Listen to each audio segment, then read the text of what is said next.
Important questions of auditing and secretarial practice. दोस्तों ये subject जो है बीकॉम 4th सेम का है और according to new education policy इस सिलेबस के क्या क्या इंपॉर्टेंट टॉपिक्स हैं, क्या इंपॉर्टेंट क्वेश्चन जो पिछले 3 सालों से पेपर में आ रहे हैं और आपको ये लगे कि ये पेपर में रिपीट आ सकते हैं, तभी आप लोग उन क्वेश्चंस को पिक करिएगा। वीडियो काफ़ी इंटरेस्टिंग रहने वाली है। सबसे पहले स्क्रीन पर देख सकते हैं आपके जो लॉन्ग क्वेश्चन होते हैं जो पेपर में आते हैं।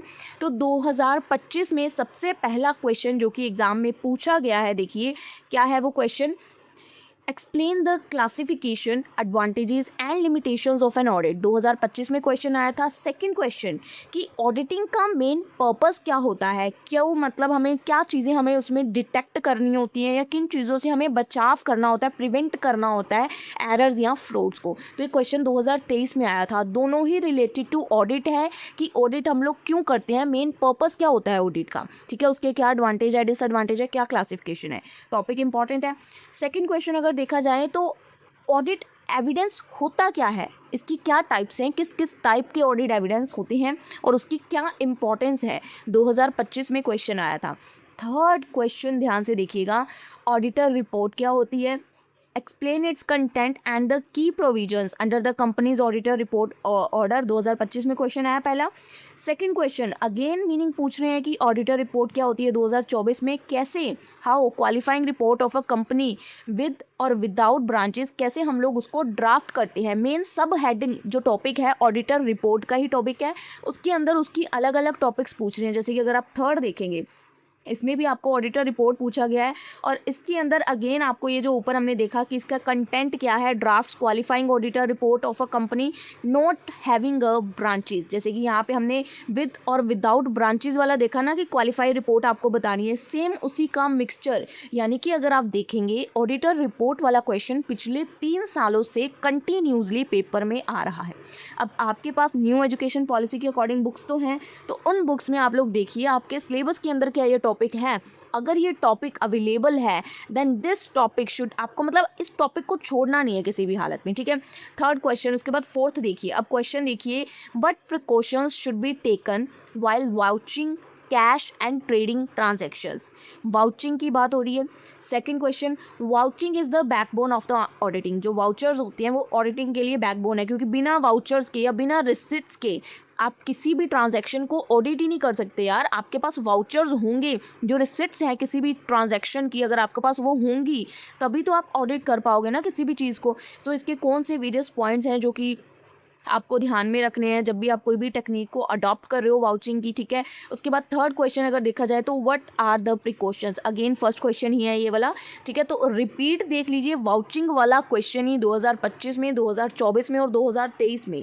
अगर आप लॉन्ग क्वेश्चंस की बात करें तो सेक्शन बी में आपको 4 लॉन्ग क्वेश्चन आएंगे, जिसमें से आपको 2 अटेम्प्ट करने हैं और वो मुझे 2 क्लियरली दिख रहे हैं कि जो कंटिन्यूसली रिपीट हो रहे हैं। एक तो ऑडिटर रिपोर्ट है, सेकंड वाउचिंग वाला है। एक कदम हम लोग और कर लेते हैं सेफ साइड के लिए। फिफ्थ क्वेश्चन देखिए, general duties and powers of an investigator बतानी है। डिस्कस करें इन्वेस्टिगेटर की रिपोर्ट अंडर सेक्शन 223। उसके बाद rights and duties of an auditor, auditor की क्या राइट्स एंड ड्यूटीज़ हैं, इसको आप रेलिवेंट केस फ्लो के साथ बता सकते हो। और 2023 में एक क्वेश्चन आया था इंटरनल चेक्स करके। ये जो बाकी के क्वेश्चन है ना, इनको आप सेफ साइड के लिए अगर पढ़ना चाहें तो पढ़ सकते हैं, क्योंकि ये भी क्वेश्चन पेपर में आए हैं। पर जैसे कि हमने देखा fourth question, third question and the very first question which is the basic question of this subject की ऑडिट क्या होते हैं, उसके बेसिक एडवांटेज क्या है, डिसएडवांटेज क्या है, ये तो आपको 99% करनी है। बाकी के टॉपिक्स आप अपने अकॉर्डिंग जैसे भी करना चाहे कर सकते हैं, क्योंकि ये मैं पूरा नहीं कहूँगी, क्योंकि ये सारे ही असाइनमेंट के 7 क्वेश्चन अगर मैं बोलूँ तो इम्पॉर्टेंट हैं, क्योंकि पिछले 3 सालों में पेपर में आ रहे हैं, ठीक है। बाकी आप समझदार हैं आपको कितने टॉपिक्स करने हैं। आगे देखिए यूनिट 2 है। यूनिट 2 का अगर आप फर्स्ट क्वेश्चन ही देखेंगे, स्टैट्यूटरी एंड कॉन्ट्रैक्चुअल लायबिलिटीज़ क्या है कंपनी सेक्रेटरी की।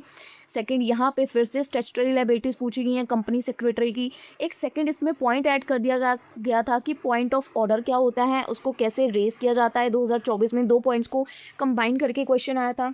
थर्ड क्वेश्चन अगेन वही है, statutory and contractual liabilities of a company secretary, यानी कि 2025 और 2023 में तो डिट्टो सेम ही आया है और 2024 में इसमें से किसी एक लायबिलिटीज़ को पूछ लिया उन्होंने, ठीक है। तो क्वेश्चन कितना को इम्पॉर्टेंट है आपकी स्क्रीन पे है, मेरे हिसाब से तो काफ़ी इंपॉर्टेंट है। सेकंड क्वेश्चन की बात करें, annual journal meeting is the main topic. अब एनुअल जर्नल मीटिंग क्या होती है, एक्स्ट्रा जर्नल मीटिंग क्या होती है, एक्स्ट्रा ऑर्डिनरी जर्नल मीटिंग क्या होती है, इसकी क्या ड्यूटीज़ है कंपनी सेक्रेटरी की इन दीज मीटिंग्स के अंदर, ठीक है। एनुअल जर्नल मीटिंग क्या है, कंपनी की इसकी ड्यूटीज़ क्या है, अगेन वही टॉपिक पूछ रहे हैं। तो 2023 और 2025 का पेपर अगर देखा जाए तो लगभग वो सेम ही आया था, ठीक है। 2025 में अगेन पूछा गया था कि रेजोल्यूशन कौन कौन से पास किए गए थे, उसकी क्या टाइप्स है कंपनी की मीटिंग के लिए, ठीक है, उसको एग्जाम्पल के साथ बताना है। फिर सेकंड अगेन जब 2024 में क्वेश्चन आया, एक टॉपिक उन्होंने ओपीसी वाला ऐड कर दिया, बाकी सेकंड क्वेश्चन अगेन रेजोल्यूशन वाला पॉइंट डाल के डाला, ठीक है। थर्ड वाला फिर से वही है, डिफरेंट टाइप्स ऑफ रेजोल्यूशन जिनको कि पास किया जाता है at a meeting of a company. यहाँ पे भी वही पूछा गया था ना, types of resolution passed in the company meeting, तो यहाँ भी वही पूछा गया है, ठीक है। बस उसको बोल्ड करके पूछ लेते हैं तो बच्चे कन्फ्यूज हो जाते हैं। तो ये क्वेश्चन रेजोल्यूशन वाला भी देख लीजिए कितनी बार रिपीट हुआ है। आफ्टर दैट अगर देखें तो मिनट्स वाला टॉपिक, ये भी बहुत इंपॉर्टेंट है कि आपको मिनट्स बनाने हैं बोर्ड मीटिंग में, क्या अप्रूव हो रहा है, कब कितनी मतलब कितनी देर में कौन सी बात हुई है, एक एक चीज़ का रिकॉर्ड प्रिपेयर करना है आपको एनुअल फाइनेंशियल स्टेटमेंट में। यहाँ पे स्टैट्यूटरी प्रोविजंस बतानी है regarding the maintenance of the minute of a company meeting. Third, how is the agenda, कि एजेंडा क्या है बोर्ड मीटिंग का, कैसे प्रिपेयर किया जाता है। What are the usual items जो कि फाइंड होती हैं एजेंडा में, मतलब एजेंडा क्या है, मेन मीटिंग आपने क्यों रखी है, बोर्ड मीटिंग को करने का मेन पर्पस क्या है, वो इस टॉक क्वेश्चन के अंदर बताना है। Last question, essentials of the minute, फिर से मिनट वाला क्वेश्चन, ये भी मिनट वाला क्वेश्चन, ये भी मिनट वाला क्वेश्चन। तो अब मिनट वाला क्वेश्चन कितनी बार है, वैसे एजेंडा वाला टॉपिक भी इंपॉर्टेंट है तो स्किप ना ही करें तो बेस्ट है। अब इसके मैंने 4 क्वेश्चन ही रखे हैं, देखिए चारों क्वेश्चन, अब फर्स्ट यूनिट के तो 7 क्वेश्चन थे, सेकंड के 4 क्वेश्चन हैं, बट 4 के 4 ही इंपॉर्टेंट माने जाएंगे क्योंकि चारों ही रिपीटेड है। तो कृपया करके चारों करने की कोशिश करें, 4 नहीं तो एटलीस्ट 3 तो करें जो कि आपको दिख रहे हैं कि रिपीट हैं। फिर भी अगर आप स्किप करके जाएंगे, क्योंकि 5 मार्क्स के क्वेश्चंस भी आपको निकालने हैं, तो ये चीज़ दिमाग में रख के किसी भी क्वेश्चन को छोड़ने की गलती करें, ठीक है। तो ये ऑडिटिंग की वीडियो इतनी ही थी। आई होप आपको according to new education policy जो भी मैं समझाने की कोशिश कर पाई हूँ, जिस भी टॉपिक को आपने करना है ना, सबसे पहले अपने सिलेबस को खोल के ज़रूर देखना है। टॉपिक अगर सिलेबस में मौजूद है तो वो टॉपिक 99% चांसेस हैं कि वो आने वाला है। बाकी अगर कोई टॉपिक सिलेबस से ही उड़ा दिया गया है तो वो तो फिर पिछले 5 सालों में क्या 10 सालों में भी आया हो तो उसका कोई मैटर नहीं है, क्योंकि फिर वो सिलेबस में ही नहीं है। बाकी that's all about today's video. I hope आपके सारे डाउट्स क्लियर होंगे। कुछ भी प्रॉब्लम है तो आप लोग हमें कमेंट सेक्शन में बता सकते हैं।